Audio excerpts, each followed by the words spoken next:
Ito guys, ilagay ko ito sa kanal guys. Patay muna natin yung ating welding.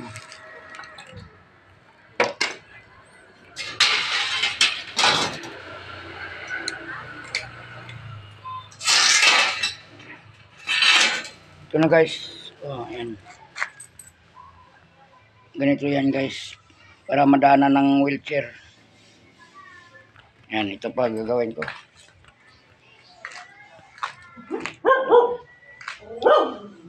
Dalawa yan. Para madaanan ng wheelchair.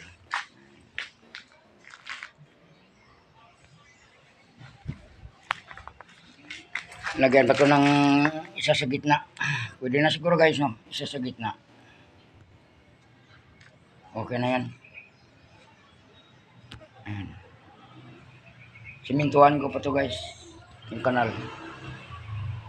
Ito muna kasi baka biglang uulan. Wala masira yung ano natin, simento. Ayan. Maraming salamat guys. Bye bye.